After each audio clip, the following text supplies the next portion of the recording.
Noun क्या होता है? आप बताइए।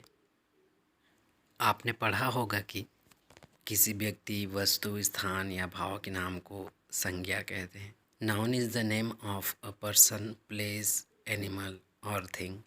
तो सामान्यतया आप इस तरह से कह सकते हैं कि जितने भी चीज़ें कोई नाम रखता है, चाहे व्यक्ति हो, चाहे वस्तु हो, चाहे स्थान हो, चाहे आपके भाव हों, वे सभी नाउन होते हैं।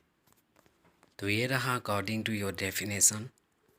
पर अगर आप इसे और समझना चाहते हैं तो जितनी चीज़ों को आप देख सकते हैं, आप क्या देख सकते हैं? Water, man, sun, tiger, cow, everything, everything that you can see is a noun. तो इस तरह से आप कह सकते हैं कि जितने भी चीज़ें आप देख सकते हैं वे सभी नाउन होते हैं, और वे सभी भी नाउन होते हैं जिनको आप महसूस कर सकते हैं, भले ही आपको दिखाई ना देता हो। And everything that you can feel is a noun.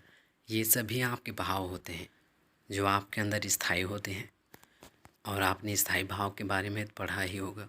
Prem, love, PT, Daya, hate, घृणा, इन सभी को आप अपनी आँखों से नहीं देख पाते। ये सभी आपके भाव होते हैं जो परिस्थितियों के अनुसार प्रकट होते हैं। जब परिस्थितियाँ अच्छी चल रही हो तो आपको खुशी होती है या फिर खुशी प्रकट होती है, पर जब आपका वक्त बुरा चल रहा हो तो आप दुख महसूस करते हैं। आपके अंदर से दुख का भाव प्रकट होता है। तो इस तरह से जो भाव आपके अंदर से प्रकट होते हैं वे सभी भी नाउन होते हैं। लव, पिटी, सारो, हैप्पीनेस, एंगर, एट्सेट्रा।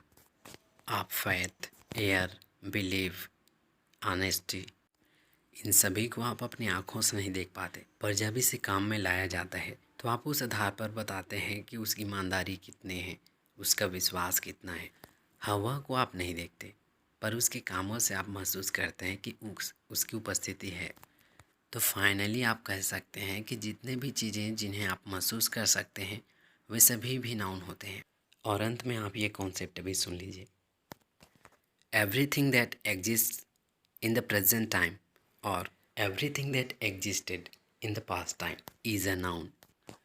वर्तमान समय में या बीते हुए समय में जिन चीज़ों का अस्तित्व था या जिन चीज़ों का अस्तित्व है, चाहे आप देख पाते हो या ना देख पाते हो, आप मानते हैं कि वो था या फिर वो है, वे सभी नाउन होते हैं। कहने का मतलब है कि जो चीज़ें वर्तमान समय में है या फिर बीते हुए समय में थी वे सभी भी नाउन हैं। अब अगर मैं आपके पास आकर किसी नाउन के बारे में बात करूं कि वह बहुत अच्छा है या फिर वह अच्छा नहीं है, तो क्या आप मुझे बता सकते हैं कि मैं किस नाउन की बात कर रहा हूं? आप नहीं बता सकते, क्योंकि व्यक्ति, वस्तु, स्थान, ये सभी चीज़ तो नाउन ही है। इनमें से कोई भी हो सकता है। हो सकता है कि मैं किसी व्यक्ति के बारे में बात कर रहा हूँ, हो सकता है कि मैं किसी वस्तु के बारे में बात कर रहा हूँ, हो सकता है कि मैं किसी भाव के बारे में बात कर रहा हूँ। तो इन्हें समझने के लिए नाउन का वर्गीकरण किया गया, मतलब नाउन का विभाजन किया गया, ताकि हम आसानी से समझ पाएँ। जिसमें आप पढ़ते हैं proper noun, common noun, collective noun, इस तरह से। तो आज के लिए बस इतना ही। Thank you for watching and thank you for your precious time.